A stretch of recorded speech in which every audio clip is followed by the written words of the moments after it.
Hello, welcome to the CG Pro podcast. This is episode 74 with Gorka Aranzabal. And Gorka is our special guest for today.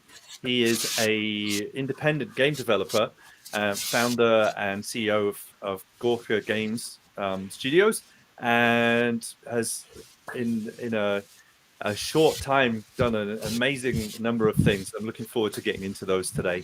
If you enjoy today, you can follow us at becomecgpro.com or in our free Facebook group. And with that said, one more thing, one more announcement. We do have an open day coming up on July the 9th.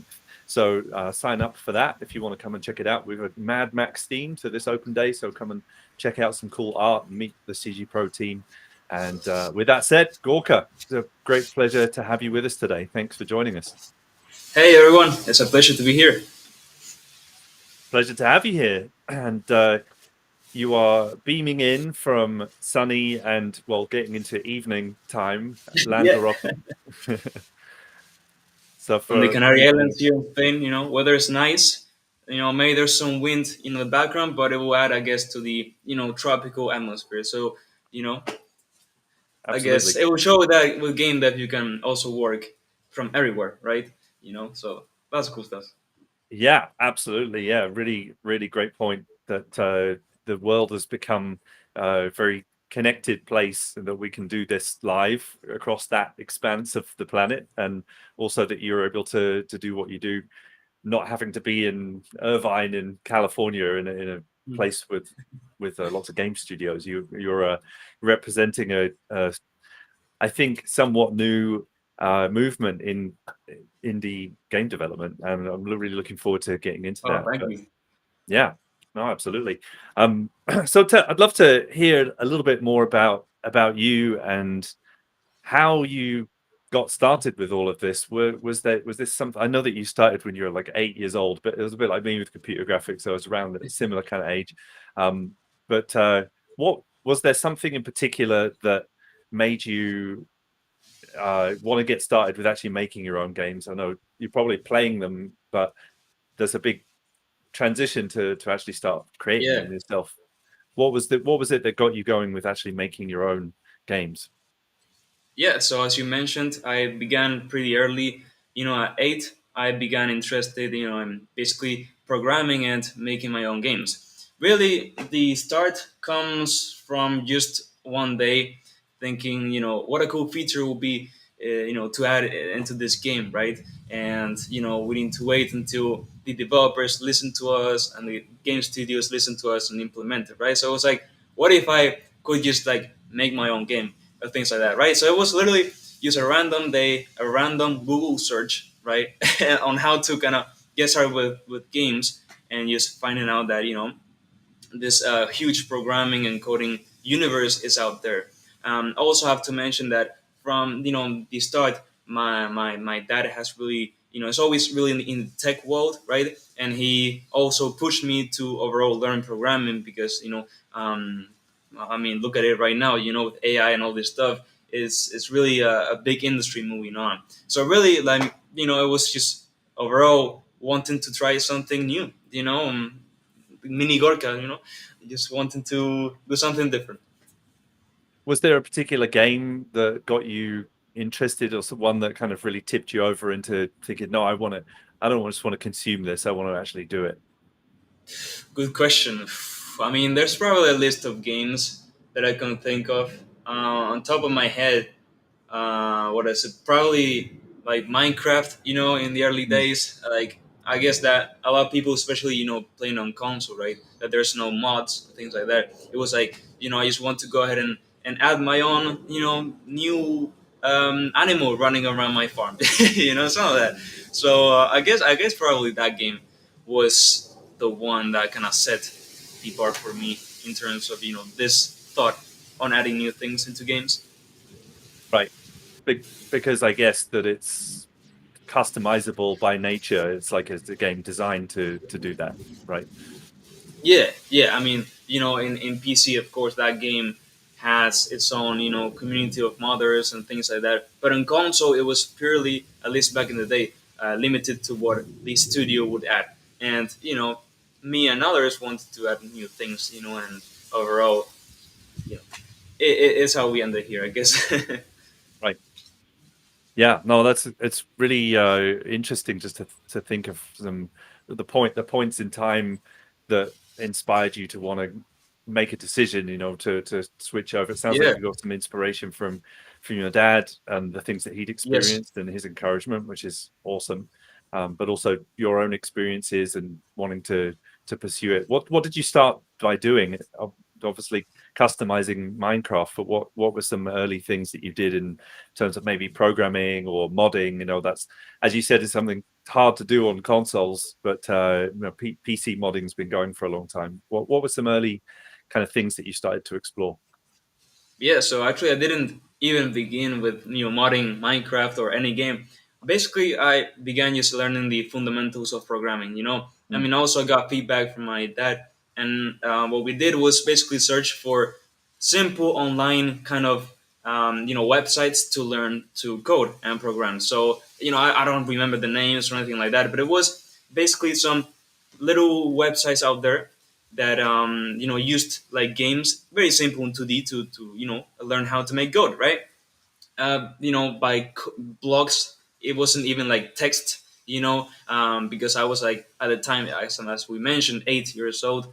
So really, it was just these websites to kind of learn the logical thinking of coding, using blogs or things like that. And it wasn't until a bit later, it was when I was like 10 or something like that I began, getting like an actual teacher slash mentor and moved into Unity. So I also began using Unity as a game engine pretty early, with help of this kind of teacher slash mentor. And that's really what I, got serious about game dev in general and really began to, pick up things and so on. So yeah, basically the transition was kind of at 10 years old when I was like starting to decide that this is a thing that I want to do a bit more, and take it more seriously, right?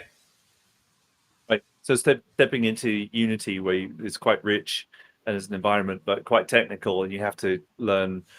Don't have to learn code for everything that you want to do, but you have to get into C Yeah. sharp and being able to make things be the way you want them to be.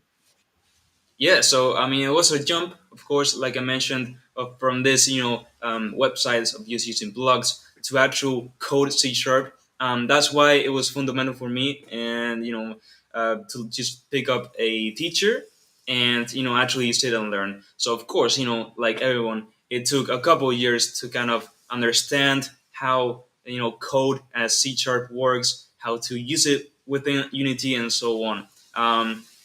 It took a bit of time, right? But I think I picked up pretty fast and managed to make some cool stuff pretty early. And I think the key really is just a teacher early on, right? um, Especially as me, I was 10 years old. Now maybe, honestly, probably with resources and tutorials online, I could manage to kind of learn to code in my own, right? But some years ago, I guess that having that extra aid as an actually someone tutoring you was like a basically like a boost, right? It was like accelerating my learning by a lot, you know. Yeah, no, I completely understand. I did the same thing myself, and I found that even That's great. having information out there, it still Yeah. really helps having a mentor, because feel like some point today there's so much information out there. Knowing which is the right information can be the tricky part. That's true. That's true. You need to be careful out there, to get from the correct resources and so on. But there's also a lot of cool, talented people out there that will make awesome content and tutorials for free. So always those opportunities are great. Even though maybe his coding skills are not the best, it's out there for free. So that's always a plus. And you can also kind of learn on how to actually tune it in into your own workflow and be sure that actually what you're learning is in the correct way. But yeah, you need to be careful out there. That's for sure. With with the first kind of teachers that you had, were they through school, or did you have to go outside of that framework and Oh yeah, find no, everything independent? was out of school. It was basically online, right? it was this, it was Spanish, so it was gonna easier for me to kind of have a direct communication with that. And overall, yeah, it was outside of school. um, and yeah, it was, yeah, when I was 8, no, 10, and I was with that teacher until what? I was like until I was 13. I know 14. I was until I was 14, and so it was 4 years of just overall tutoring online. Right. Amazing. With some of the stuff that you were making in Unity, how did you kind of get that out there, or if you like, were you making things and publishing your own little games? Was it more kind of you for your own sake in the beginning? How did it start to grow? Yeah, so I'm a very motivated person, right? Very ambitious. So instantly when I started making games with Unity, and I saw that actually you could make like actual cool games in there, right? I was like instantly wanting to make an actual game and release it. Of course, first of all, I needed to understand how the engine works. So first of all, it was some projects just for me, right, to learn. Making like a mini game with tanks or whatever, and then another thing. And later on is where I actually began working on a serious project. So it was basically like 3 years later from picking up Unity seriously, what I decided to actually embark in an actual like commercial project, and it's where I basically went ahead and developed a small little game on Steam, which actually are available right now, which is like a survival game. And it's basically that's basically my first like serious project, let's say, right out in the market, could say. Amazing. And it was all you, all done by yourself. Yes, Yeah. I mean there was some help and assistance from my teacher, which is still that was with me at the time. But of course, let's say 95% of the code and everything was mine. So yeah. Amazing. And how did that uh, at some point transition into Unreal Engine? Are you still Yes. using both, or like, do you have a Yeah, preference? good question. So basically, Unreal Engine 5 came out, what it was like in 2021, something like that, 2022, right? So I stepped into Unreal a bit early, actually, a bit early than Unreal Engine 5. So basically, I was very happy with Unity. It was working just fine for me. But, always Unreal Engine attracted me, right? I guess that is just that reputation that it has with looking, absolutely amazing, with literally low things in the level, right? So I went and picked up Unreal. Now the transitioning from Unity to Unreal, surprisingly, was very straightforward. I think that just overall, already having that knowledge on how to code, doesn't matter if it was in C sharp, if it was in C++, if it was in Python, right? Just overall learning the fundamentals of coding and the computable thinking, right, they need to do. The transition to blueprints, for example, right, was very, very straightforward. Literally with a, what was it, with a 40-minute tutorial on YouTube, I could by myself transition to Unreal. And from there is where I started, let's say, mastering Unreal. I fell in love with it. I think that it's much more, let's say, made for games than Unity. And instantly I gotta like put in the boost. And then with Unreal Engine 5, I saw a huge opportunity, let's say, out there in the market and for game devs to learn this new like branded game engine. And it's where I actually started uploading tutorials on YouTube, right? And that's where I got the grind on and began on my journey on basically uploading a video every single day. And I think that that's really where everything started, in terms of my name as Gorka right now. So yeah, it was a straightforward transition for me, but of course, a lot of previous years of learning coding in general, right? Right. That's really, yeah, really interesting and important point, I think, about programming that often scares a lot of people away from it, is thinking that they pigeonhole themselves into one language and that then they'd have to relearn it completely to go to another one. But as you say, is that they're actually very similar. Almost all of them have the same components to it, which makes it not so hard to swap between those different Yeah, things. yeah, absolutely. I mean, I believe that there's this thing where from if you know how to kind of let's say take the skill of coding itself, you can adapt it really, really, really easily into other game engines, into other software, and other stuff. Really, for example, even not only just coding, right? But even let's take just the 3D world, right? We could transition very easily from Unreal to Blender, right? I mean, we have the same things: the viewport, we have the kind of the details tab with your tools, and so on, right? Of course, there's some things that you need to learn, shortcuts, and overall there's some axes that they messed up, right? They're different, but overall, is once you got the base on overall game dev, is pretty straightforward to transition between game engines. That's why I'm not scared. Right now, I could pick up Godot and learn it, right? Very not very easily, but in no time. And that's why I encourage game devs to try out game engines. You're not stuck with only Unreal. If you start with Unreal on only Unity from the start, you can go ahead and play around maybe a couple months even this game engine and then transition, right? Of course, I believe that Unreal Engine is the best one out there, but it's your decision, and there's not really any. I guess you don't need to have that threat, in your heart when picking up a game engine from the start, or in general, a language or something like that, right? Right.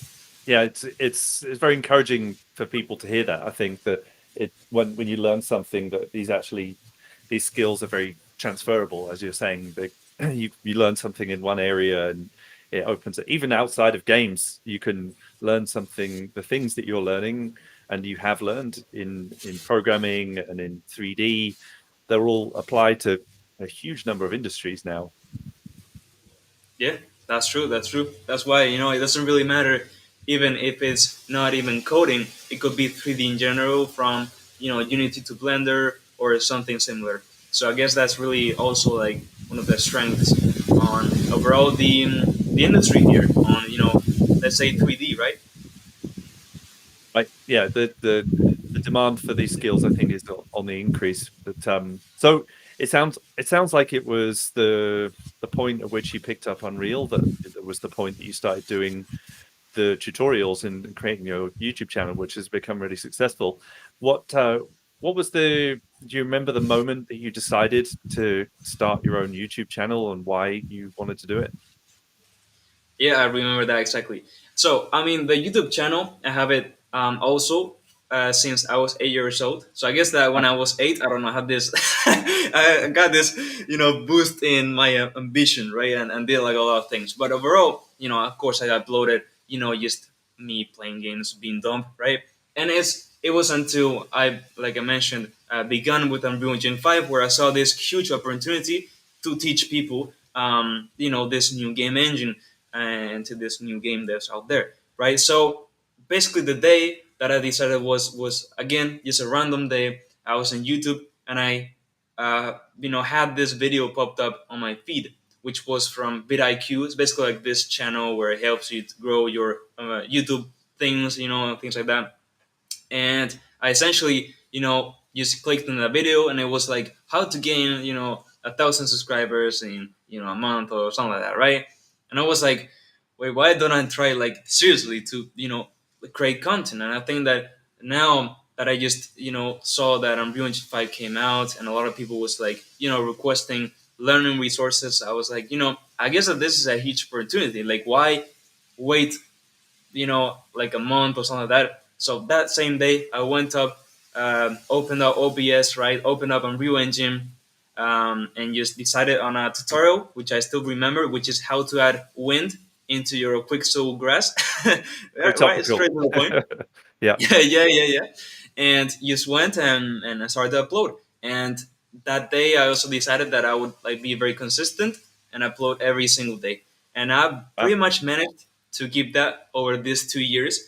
Now, lately, I've changed a bit my schedule, right? My style, because I mean, I have been making bigger videos, and I want to kind of give more exposure to this kind of bigger videos that I upload by leaving some space and not like instantly upload another video the next day. But let's say a month ago, I still had that rhythm of a video pretty much every single day.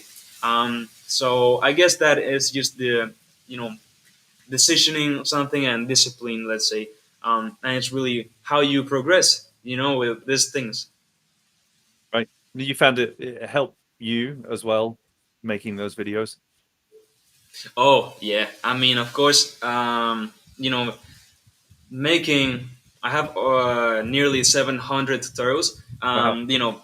Also like boosted my learning in Unreal, of course. I mean, also, to be honest, I don't know everything about Unreal. No one knows everything about No. Unreal or game dev, right? So, for new tutorials that I wanted to achieve or new features that came out, I also need to learn them myself in order to show to the people how it's done. So of course that kept me pushing, and overall, let's say master more the game engine itself. Right. So it gives you a reason to learn the thing and have to learn it thoroughly in order to be able to make the Exactly. video. Yeah. Yeah. Exactly. I mean, yeah, it's really a silly way of saying that it obligates you to learn it correctly so you can explain it correctly, right? In terms of kind of understanding it a bit to implement it in your game, let's say. Right.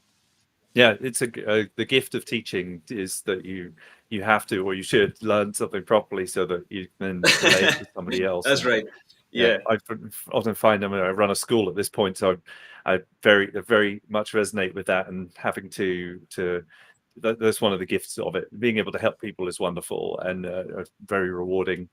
Something I found a bit later on in life, but yeah, the gift is also somewhat selfish. Makes you can make you better at it. What do you have any advice for people starting out with wanting to create their own YouTube channel specifically? Yeah, so definitely. I think that also, apart from just overall people that want to create a YouTube channel for anything, I think that in the game dev world, there is a huge opportunity here. Like I'm doing to educate people or also promote your own game, which is essential these days, which, there's a huge competition, right? I think that one of the strongest marketing tools right now is basically devlogs with YouTube.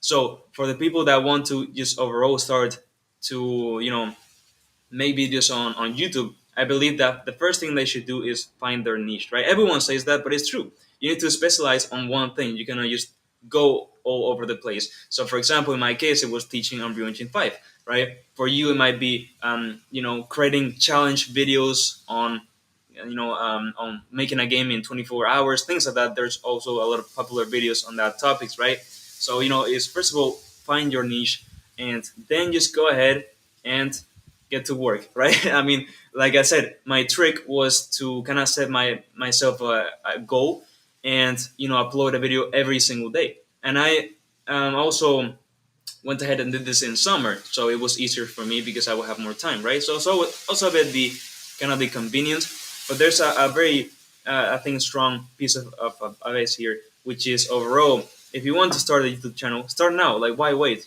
Like I said before, as soon as I saw that video popped up in my feed, I instantly went ahead and made the video. Right, I didn't wait into this idea of creating videos for 2 months. I never did it, right? I mean, right now, for these people right now in the podcast, right? If you want to start to create, your YouTube channel and market your game, or, educate people, go ahead and create it right now. Start working on that video. Start to type your, ideas into the Notion board or whatever you have to manage your things, and open up OBS, start recording, and that's it. It doesn't matter if the quality of the video isn't what you want still, and you need to learn editing or whatever. There's a lot of approaches to deal with that. But overall, the best way to kind of get better is practicing, right? I mean, my first video was fine, but I mean, after 700 videos, pretty much, my way of teaching and recording and everything has, let's say, improved, right? I mean, and that comes from practicing.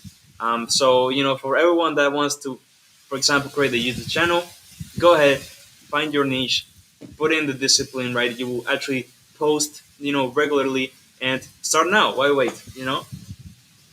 fantastic advice, and I think advice that applies to all sorts of things, not just YouTube videos, but games too. I imagine I've not Yes, made many of them exactly. myself, but yeah. Would you say it's fairly similar with making your own game? Yeah, I think it's very, very similar. I mean, the same concept, right? You have this game idea and you don't know how to make games.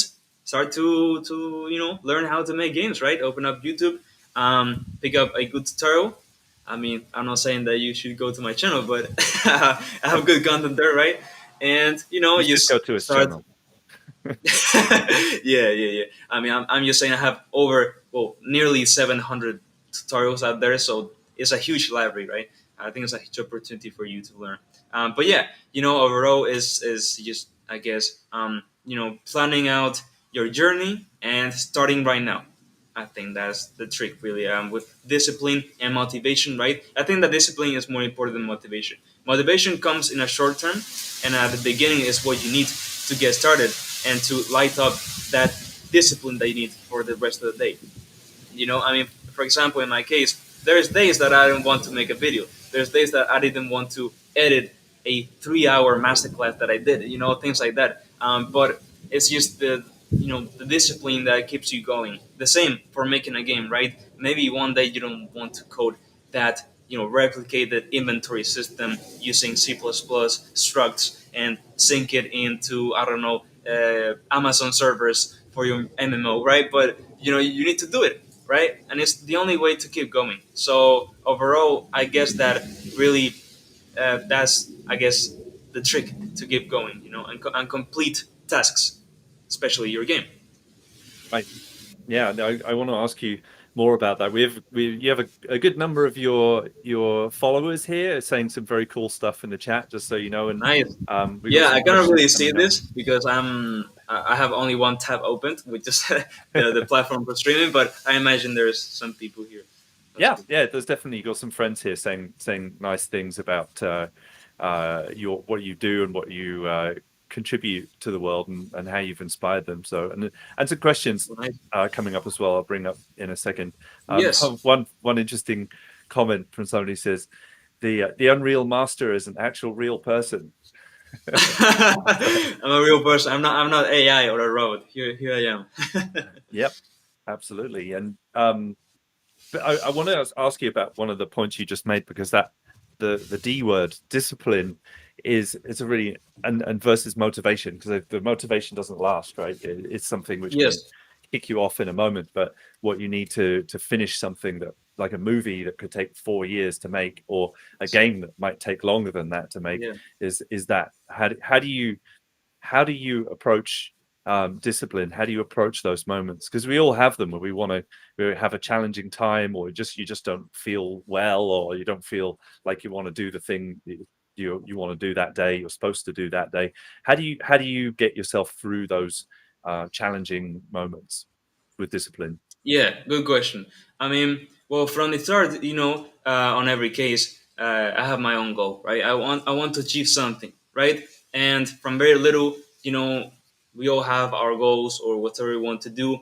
Um, but overall, I guess that it's just remembering yourself where you want to go, right? And I mean, everyone has their own route to do this, their own way to do this, and their own time to do this. For me, for example, it was beginning, let's say, my game dev journey and starting up the videos daily on my YouTube channel, right? Overall, I guess that when, for example, there's a day that you don't want to do a video, is to always look at your progress. There's always progress that has been made. In my case, for example, let's take an example where I was starting up, and I got my first let's say 1,000 subscribers, right? Maybe from there also there was days that I didn't want to upload a video, right? Because it's hard to upload a video every day. But I looked back at all the progress that I made from the start, and all the progress that I still have to go, that I personally want to achieve. And it's just okay, let's keep pushing. I know that it's gonna take me some time today to make this video, and I don't really want to. I want to go to the beach or whatever, right? But let's go ahead, take a moment, grind it up, and later on the results will start to show up. Really, it's a thing on long term and not so much on short term, right? Yeah, But yeah, I guess the best trick is to look at your current progress that you have done. You have advanced. Let's keep pushing. You know. right. So it's encouraging to look at the things that you have done and not focus too much on a big goal that's a way out, Mm. because that can be daunting. But just look at the things that you've already accomplished and know that you're going to continue to accomplish Yeah, things at that rate, but not wish the thing that's maybe 2 years away to happen today, because that can be yeah. frustrating. Yeah, Yeah, I guess that for you is the same thing. You know, you create this really cool big events, and so on. So I guess that you have your goals of making even bigger events, teaching more people, things like that, right? So I yeah. guess that everyone is really related to what I said here, and overall this discipline factor, I guess. I put things on the wall. I've got things up on the wall right here that are things that I've done before, and then some things next to it that are things that I want to do. And if Oh, nice. I That's a can good trick. see, like, I did those, I got those done, and at one point I thought I would never do them, but I did. And then those things next to it were like, yeah, I don't think I can do those, but if I did those, then maybe I could do those. So that's a good way to There we trick go. my That's a brain. nice trick. Yeah, People need to take notes on that. Yeah, yeah. I might even kind of point it out for myself. Yeah. I don't really have them like necessarily written down. I always have them in my head. But also another key thing is, I guess, visualization. And it's mm, just every single day I go out to my, literally here, right, in the outdoor, right, and I just start to think and visualize, me achieving goals, keep on the progress and all this stuff. And I do this every single day. It doesn't matter if it's here on the shower, But from very little, I guess is just in my head, always thinking on I want to do this and I want to do this, and literally when you start to I guess to achieve those things, is visualization, like let's say, gets bigger in your head and you start to imagine things more precisely and they start to become true. Let's say, right. So I guess that a true factor is to believe it, right? Believe your game releasing out there on Steam and being on the highlighted page, right? Believing you in the, I don't know, the E3 event. Right now it's not anymore, but a similar one, right? And you there in the stage announcing your game with your game trailer appearing on the screen, everyone clapping, right? And being like on IGN or things like that, right? It's overall believing that you would do it, like actually truly believing, and you know, as a matter of work, you will achieve it. So that's, I think, also a very important factor, right? When related to game dev, I guess. yeah, amazing. Did somebody teach you that concept, or did you figure it out?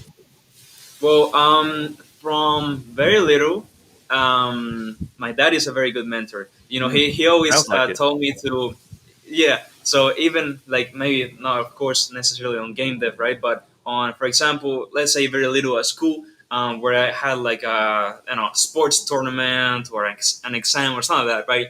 It was to go, breathe in, do some like relaxation, techniques, and visualize you going ahead and picking up that trophy in that sports event or whatever similar. So really, my dad very little introduced me kind of this mindset or this technique, let's say, of visualization.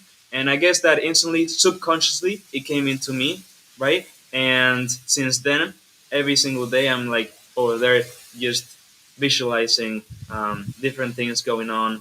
And for example, me presenting a game on an event, things like that, right? Everyone has their own kind of, let's say, goals that they want to achieve. So that's a good technique that worked for me. Wow, amazing. Well, sounds like you got a great dad, and if dad's listening, got lots of good dad points Yeah, there for yeah, sure. probably we'll listen to it afterwards, something like that. Yeah. Fantastic. I want to bring up a couple questions that are coming in. Yes. So somebody's asking, uh, which part of Unreal was the hardest for you to learn? Niagara, animations, etc. AI Good is question. mentioned. Yeah. I mean, each part of, I mean, Unreal is a very, very, very big engine, and it has many of its things. And many of its things, I don't, I maybe master them a bit, right, but not entirely. So let's say, for example, I guess that you know, Niagara is hard, right? And for me, for example, I can make some basic particles, right? But more than that is hard, right? I think that's honestly Niagara is one of the hardest. Behavior trees AI is also like a big thing overall, and but really, what I think that is the hardest part about Unreal is joining all of that, right? You have all the sections of animation, 3D modeling, blueprints, code, and overall, just joining everything into one and making sure that they work is, I guess, the hardest part. Having like a natural end, like kind of result working, right?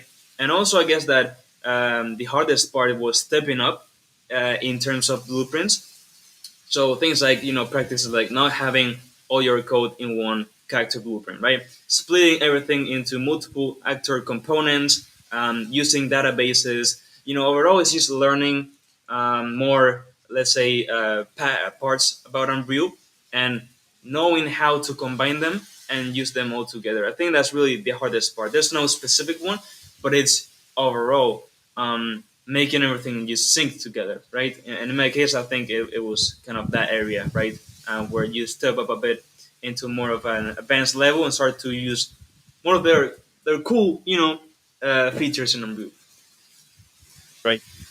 And somebody's asking, where do you find collaborators? I guess on the games or projects that you're Oh working on. yeah, yes.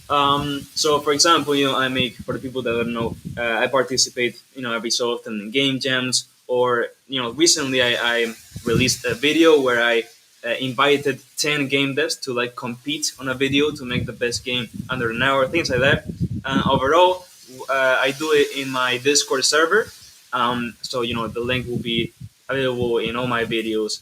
And basically, we actually have a huge Unreal community in the Discord server. There's nearly 8,000 members, and I'm super happy with the community there because it's just a huge, let's say, list of Unreal developers that are helping each other, sharing their games, their progress, and every so often I go there, go to, like, for example, the showcase channel, and you see what cool devs are making, right? And for example, I see this specific Discord member that did, I don't know, this kind of prototype looking like Uncharted. I said, that's a cool one. I'm gonna reach out to him and possibly just invite him to a video later on, or maybe he's talented and I'm able to work on a project later on or in a game jam. So I guess that Discord and also Twitter, right? But mainly for people involved in my community, Discord.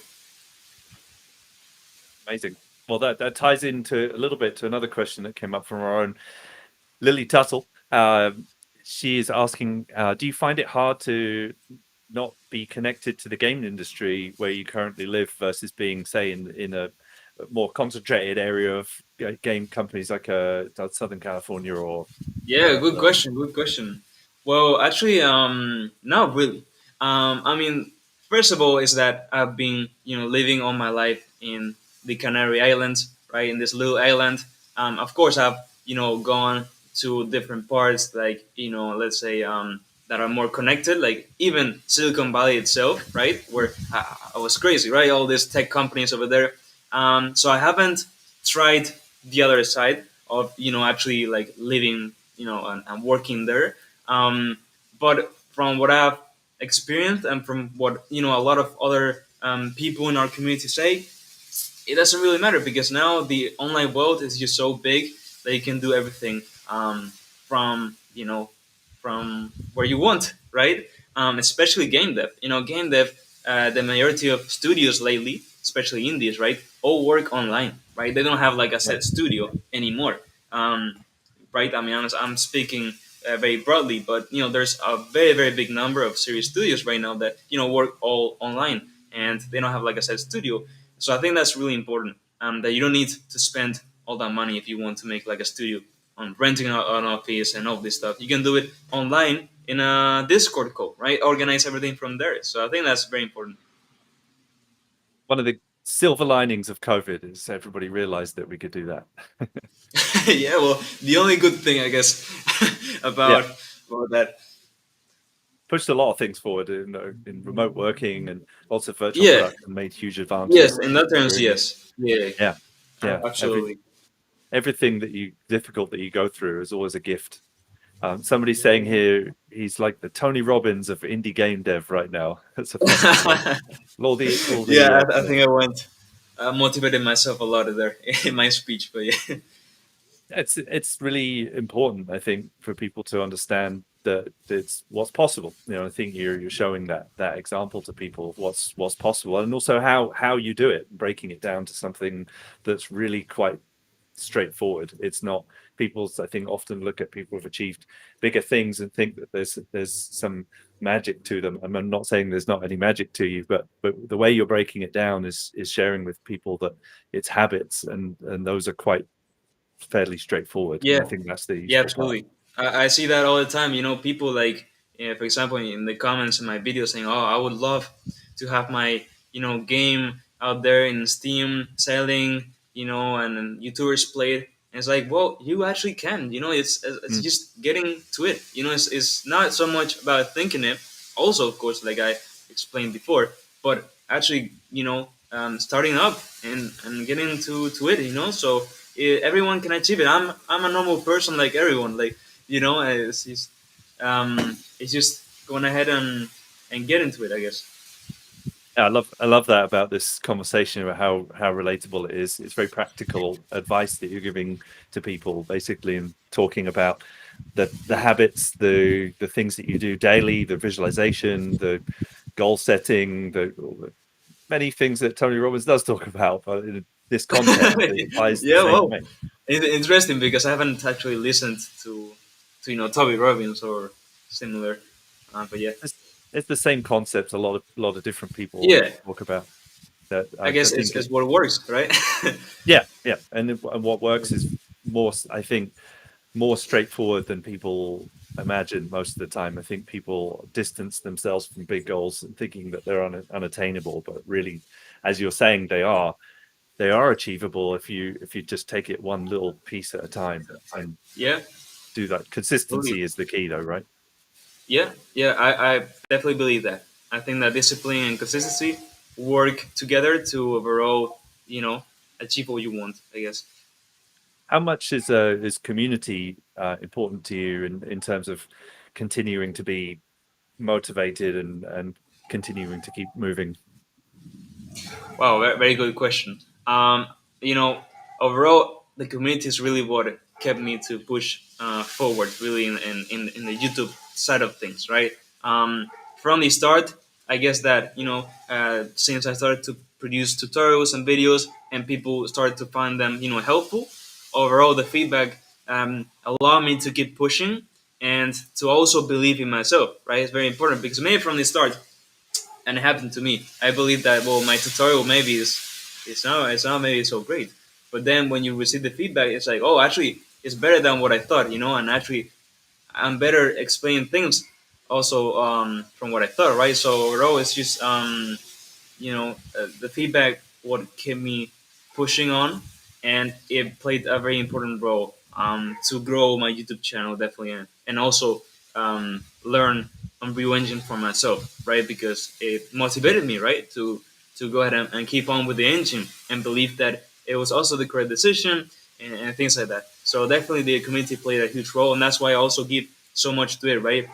From the huge Discord server, so to many events that I do, to selecting community members to participate in my videos, things like giveaways, things like that. I love to just work also with my community, right, and keep pushing. Fantastic. Well, definitely a good number of them here. Another question from one is, Gorka, you've taught me so much about game dev and Unreal. How do I send you a little thank you? Well, I mean, by being here is more than enough. Really, the support, as I mentioned, just in the comments and in the Discord and things like that, is what really just goes into me, and I continue to work on. Yeah, I have my Patreon page and whatever, but that's all apart. That's really to benefit you, actually, with all the resources, project files, and things like that I put in, right? And of course, that's also a thing that helps me to keep going. But really, the main support, even though it sounds stupid, but yes, comes from just, for example, you being here, right, listening and overall taking part in the conversation, right, in the chat and things like that. So what you're doing right now is more than enough, man. Good answer. Another question that came in is think I'm asking this right. Is Unreal 5 on Mac worth it? I don't know if you use it on a Mac, so Yeah, good question. Me personally, haven't tried it, so I cannot really confirm that. But overall, I've heard good and bad things, for this new version of Apple Silicon. Overall, I think that if you want to, for example, learn Unreal, it's perfect. I think that it's going to be more than enough. You can go ahead and download it right now and start to learn Unreal and make some cool prides. Now, if you're going to go seriously about it, or you're really advanced in Unity or other game engine or whatever, and you want to, like, for example, make a serious commercial game or something similar, I believe that Windows is the best option, just overall, generally in the game of world, because of the tech features. But if you just want to learn Unreal, Apple Silicon will definitely work perfectly, I guess. another great answer. And similarly, in our school as well, it's not as good on a Mac. There's no two Yeah. ways about that, but it's Yes. certainly functional and good for getting started. Exactly. That's the thing. Yep. Someone asks, do you just learn on the go, not knowing everything, but on the fly? Interesting. I guess that's for Unreal things, right? Good Still doing question. that. Yeah. So, for example, let's say this new feature game comes out, right? Let's take, I don't know, meta sounds, right? Overall, it's just going, open up Unreal Engine and checking out their documentation, right? Seeing a bit the basics and just trying out some basic stuff. Is I guess it's just in steps. First of all, it's learning the fundamentals, I guess, with just the Unreal official tutorial or documentation, and then also, as soon as more people specialize on that, right, and bring up also cool tutorials and resources, I also learn from them. I'm not the only one seeing YouTube videos to learn Unreal. Even though I make them myself, I also go ahead and just start to watch tutorials on YouTube and see how I can learn new, parts of Unreal. So really, I guess that also, as soon as you know kind of how the game engine works, you pick it up faster. But still, I need resources online to learn new features. Absolutely. Right. Yeah, same here. I run a school teaching Unreal Engine and I do tutorials Yeah, as I well. imagine, right? For sure. Yeah, yeah, yeah. Yeah, It's it's impossible amazing. to learn everything, from the go, right? And it's Yeah. easier when you have some, experience, but not instantly, right? Yeah. I mean, and there's a huge community, and I love the fact that people are putting so much out there for each other. We're all learning from each other to some extent. Sometimes I want it, a little more of a class and more structure. I actually take my own courses, but I have the luxury of doing that because of my school. But Oh, nice. but yeah, I still do plenty of YouTube learning as well. Yeah, it's really Yeah, that yeah, didn't yeah, yeah. exist when I was starting out in computer graphics. I'm old enough that it was books. With that was all we had. Right. Yeah, yeah. I mean, recently, online, I guess, tutoring has really gone crazy. So it's really nice. Yeah.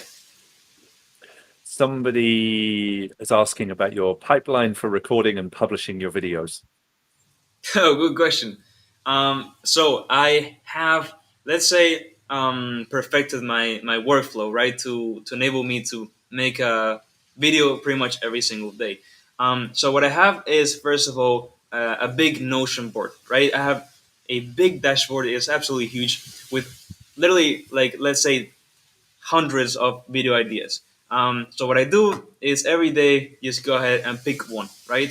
I could also sometimes what I do is have like a day where I go in and plan out a whole week, right, of videos, and I put this day is gonna be this next day this and this.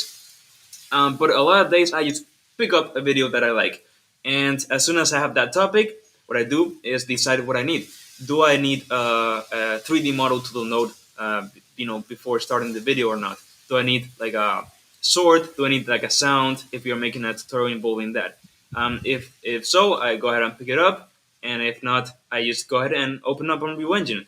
Then next up, of course, open up OBS, and overall, it's just start recording, right? I have my kind of video layout, right? Where it's basically intro, right, showing up the results, and then the tutorial, and then outro. So what I do is just press record, say the intro, and instantly just begin with the tutorial as normal. It's also, I think, easier if I don't have my face cam, right? So that's why also, I can just be, more straightforward with this. But let's say that once the recording has ended, I go into my software, which I use DaVinci Resolve to edit, and what I have done is this template, right? I have this template that I built for, and I built this in the beginning when I actually started making videos, or like over 2 years ago. And it's this template of the things that I need for the video. So it's the music already placed in the timeline, the outro, the sound effects, the text that I will put how to. I literally have it like in the template, how to, and then a space, and I can just quickly type it in, right? So it will enable me to kind of make it quicker. Just go ahead and import the video, put it in the timeline, and to overall just edit it very quickly, right? The cool thing is that I don't do a fancy editing or whatsoever. I go straight to the point. So as soon as I see the wavelength of the audio go down, I know that I need to make a cut because I stop speaking or whatever. So I just cut it up and that's it. The cool thing, I don't know how I do it, is that I thankfully don't make so many mistakes. I don't Yeah. know. It's just you practice also those Yep. nearly 700 videos, right? I probably it's the same for you, Ed. But overall, I think that trying not to make mistakes saves me a lot of time in post production, right? Oh yeah. So as soon as the video is ready, right, just go ahead and export it, make the thumbnail, and upload it to YouTube, right? Very straightforward. Again, with the thumbnail, I have like my own. A lot of wind is coming in. I have like my own kind of layout where I drop the image in from Unreal, fill in the text with Unreal logo, and export, right? So really, as you can see, there's a lot of like templates that I made, and that's key, right? Sometimes you need to spend a little time from the start, even though you will not have a result, to then enable you to later on make videos, for example, faster, right? So that's really my workflow. It changes depending on the situation, things like that, but briefly, that's it. Amazing. Yeah, and again, great advice for doing all sorts of things. If you can create structure for yourself, then you help yourself save Yes, time and reduce definitely. friction, being able to start. Yeah, that's great, Yeah, great yeah, yeah. advice. And the same for making your game. Having a big Notion board with all the tasks they need to do. Then those are some things that I cover, like on my mentorship that I offer in one of my Patreon tiers, right? And it's really what I focus on for those that want to actually make a serious, commercial game, right? And I think that organization is also key for making your games. What are you working on right now, game wise? Well, right now, good question. Well, right now, of course, my main focus is YouTube. So it's really making tutorials, right? And this varies from quick 10-minute tutorials to 3-hour master classes, also free on YouTube. So let's say that each of those, let's say, big videos is its own project, right? But overall, if you're asking, externally, apart from that, really have a second course going on, right? Like let's say outside of YouTube, right, which is kind of with, Game Dev TV. I don't know if you know about them, and it's basically making my second course, which is I guess more quality content. Let's say because I have the time and the team to make like let's say more quality educated videos, and then also have more challenge videos coming up involving again my community. So be sure for that in Discord. And then also I'm planning on starting a next commercial game. Now there's no really date for this, but I'm kind of assembling a team, let's say, and having them in my network. So when I'm ready to actually go, I will be ready. But also, I want to kind of make a podcast in the future. So this is actually a pretty cool opportunity to be here to see how you organize everything. for kind of the game developed.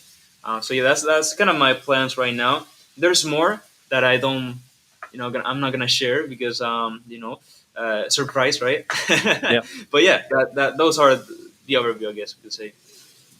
fantastic. Well, yeah, love to see the podcast go out there and definitely encourage that. It's a Yeah, great absolutely. I part mean, of you will community definitely be building. a guest. I'm just saying. Oh, that'd be great. Yeah, I'd love to. That'll be great. Yeah. Yeah, yeah. And I know that community is a huge part of it. It's the same deal here, and it's great to be able to do what you're doing. Has an amazing benefit of being able to bring people back into your world, connect with people, and it's very interesting how it works in that way. The more that you give, the more that things do come back to you. There's something kind of, I don't know, almost biblical about that about that principle. Yeah. But yeah, very cool to see what you're doing and how it's showing up in the world. And Thank you, man. yeah, no, it's clear from all the people who are here as well. Another couple of questions from Yeah. the audience. Somebody asked, what are you most excited about in upcoming releases, and what areas of the engine do you think need the most attention? Epic, are you listening? Good question. Well, the big thing here is that came out recently is motion matching, right? I Mm, don't know you also know about it, Ed, but yeah, look what you can learn, right, with this little template that they released, and even the plugin itself that you can make your own database and things like that. I mean, I think that it will enable indie games to just look way smoother and look more like AAA games without the need of so much work, honestly, right? I mean, yeah, yes, to still motion matching is huge and so on, but that's why also the template is out there and it's gonna go ahead and get into it, right? So I'm very excited about that. I want to learn it even more. So this is an example of learning more things about Unreal, right? I need to go ahead and deep dive into it, see already resources out there and how others are doing it, and so on, right? And then later on, giving that information to yourselves in my style that it seems that some people like, right? In the way that I explain things, and then in areas of the engine that I think need more work. I mean, right now on top of my head, I can't really think of it. I mean, let's be honest. In general, the engine I like a lot. Sometimes I guess that it would be nice some more you know assistance in the connection between online repositories and things like that. But that's really of the engine. Like having your GitHub repo, so your project is backed up and more team members can access it. But yeah, I mean, on top of my head, parts of the engine that needs more work. I mean, probably there's a million, but I cannot really think of it. Um, it's just that good it's already. hard. Yeah, it's not good, right? Well, definitely not. But Yeah. on top of my head, I don't know. Yeah, I guess Well, some multiplayer interesting things. Yeah. interesting question that came up there for me is how do you collaborate with other people on your projects? What do you use for collaboration? Yes. Oh, good question. So what I do, as I said, is of course set up a repository, right? I mean, this is its own world. There's multiple services, platforms, tools out there, but really the simplest way to go is using GitHub, right? GitHub is very popular. You probably everyone in the chat will kind of have heard it in the past. But overall, a repository is essentially like imagine your project bucked up in a server, right? And it allows you to have first of all a version of each feature that you add and things like that. So if you mess up, you can go back, and also it enables you to, as Ed said, collaborate with others, right? So for example, you are working on your project, the repository is in GitHub in the cloud. You upload your changes. Now it's in the server, and then your teammate goes ahead and downloads the service. The changes in the server, right?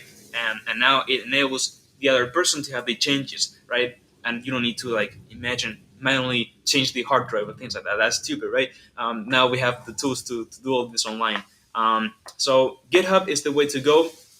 And then I would say that the simplest way is to also use GitHub Desktop, which is their own version control software, right? To also upload it. But I use personally Source Tree. I don't know if you know about it, but it's a bit more advanced, for all these kind of things. And also GitLab, which is similar to GitHub, but has some extra stuff, things like that. But I guess that the way to go, GitHub and GitHub desktop, right, is I guess the most straightforward way. Fantastic. Yeah, that's great advice to folks out there, and also interesting seeing what's happening with Unreal for Fortnite. I was curious if you, because that has its own kind of built-in mechanism, which is free. I'm curious if you're dabbling in that world as well.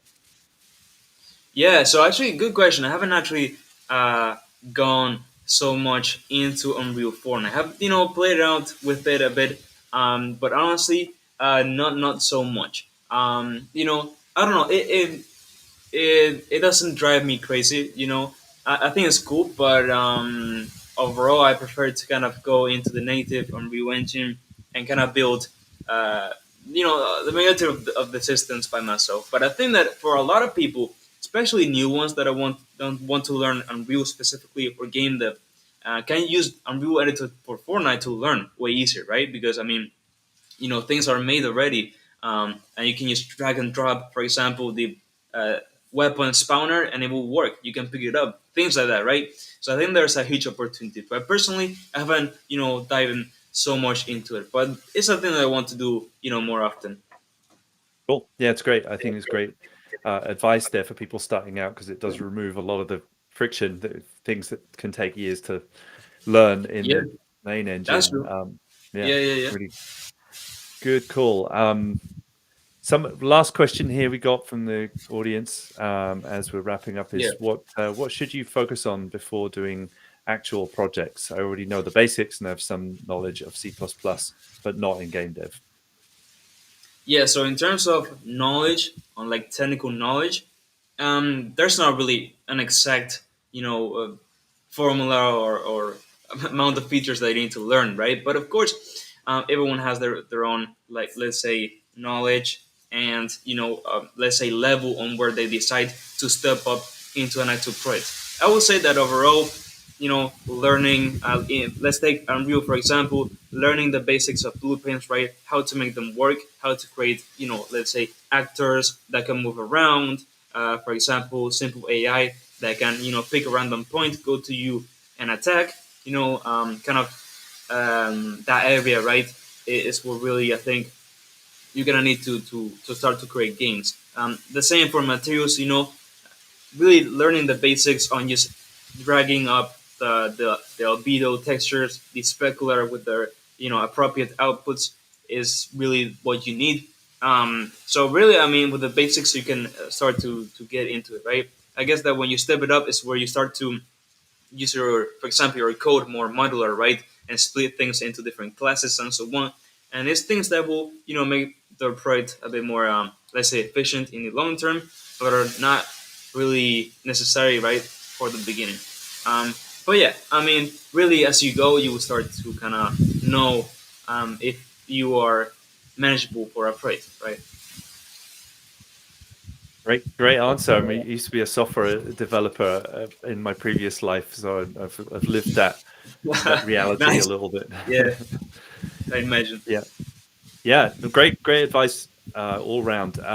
As we're wrapping up, is there anything else that you would like to share? And we've already shared your links in various chats from the YouTube channel and the Patreon. Is there anywhere else people can follow you, or anything else you'd like to share?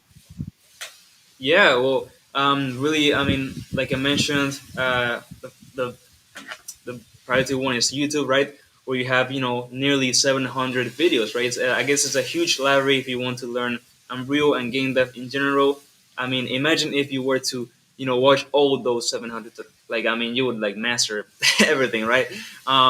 But I guess that really the cool thing is the Discord server. I think that you can get to know a lot of other game devs that want to embark in projects and possibly go with you.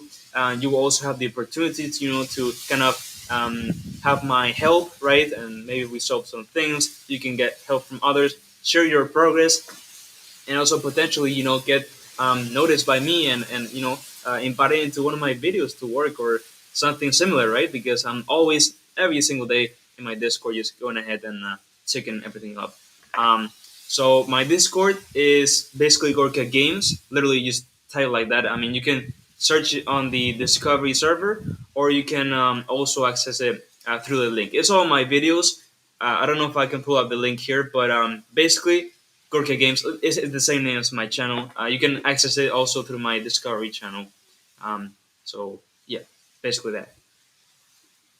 Fantastic. Well, we'll definitely drop those links in. I'm sure they're probably being dropped in right now. And one last question. I keep saying that, Yeah. but I'm curious what you think about the sort of changes going on, because this sort of stuff didn't used to be possible. People like maybe could mod a little bit, and there wasn't really so much. At the beginning of the games industry, everybody was trying to. It was an indie developer because there was no big companies making games. But then it became this big kind of corporate game with big likes of Microsoft and Blizzard and whatnot. And there's merging at this point, I guess some of them. But it seems like a re-rising of independent game developers. I'm curious of your perspective, what you see out there. Yeah, absolutely. So yeah, definitely through this couple years, the indie industry has grown a lot. Overall, especially lately, I feel like I've been seeing a lot of news where people are not happy with AAA games.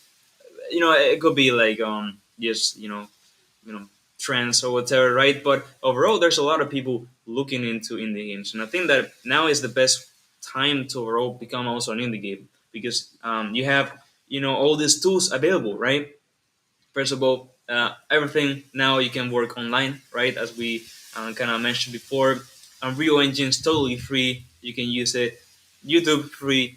Learn how to use it. Steam, you just need to pay like a little $100 fee at the start, and then they return it back as soon as you start to make sales. So technically, we could also put that as free. So overall, it's just I guess time. The only thing that you need, right? Time and dedication. Make sure that you actually like it, and that's really how you could kind of become an indie game dev. And yeah, and definitely now the trend is going up. A lot of people are looking more into indie games than AAA games. That is actually proved. So I guess that's the way. And it doesn't even need to be to the route of Steam. It could be itch.io, where it's super easy to upload a game or things similar, right? I encourage a lot of people to create their own channel in YouTube and post devlogs. I think that that's one of the best ways to advertise your games right now, and also have fun making videos. So yeah.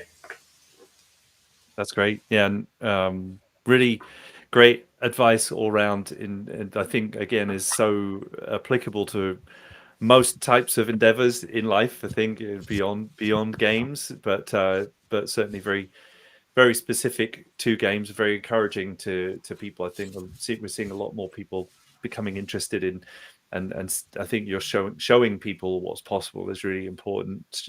People being able to see that it's possible, especially young people starting out, but also people who are making career transitions. We see a lot of people Yeah. getting past, maybe they've been in visual effects for 20 years like me and are becoming interested in making moves. We're seeing a lot of people like that too. It's Yeah, a cool. absolutely. I totally agree with that. Yeah. Well, thank you so much, Gorka. I really appreciate your being here and sharing all of your wisdom and experience and Thank you. I really passion as appreciate well. that. Yeah, You bet. it was a pleasure. I mean, I had so much fun here. Actually, like time went so fast. And Yeah. definitely, I mean, it was a pleasure. Thanks everyone that tuned in, from my side and from CG Pro side, right, to go ahead and listen to the podcast. And yeah, right now, let's just go ahead, put on your work, right? Go ahead and start to create awesome games. And definitely, with time and dedication, you will become a successful game dev, and you will manage to have your game out there and Steam highlighted, and other people playing it, and overall just become a game dev and get your dreams out. So definitely. Love the spirit and the passion and the encouragement and showing that it's possible and how to do it as well. It's been a pleasure talking with you, Gorka. Thank you so much, and Thank you for inviting me. It was a you bet. pleasure. Thank you also to our audience. Thanks for all of the new friends that we met through your channel, Gorka, and through our community. Thanks for joining in and asking great questions. Sorry if we didn't get to all of the answers, but I think I got most of them. But to keep in touch, Gorka's a very connecting person, so we've shared a lot of ways of connecting with him, and just I echo the spirit of it. Go out there, make cool stuff, do things that you love, and we look forward to seeing you soon. Our open day is on July 9th. If you want to come join us at CG Pro, it's free and you're very welcome to jump in. Another 2 weeks we'll be on another podcast, and hope you all have a great day out there, and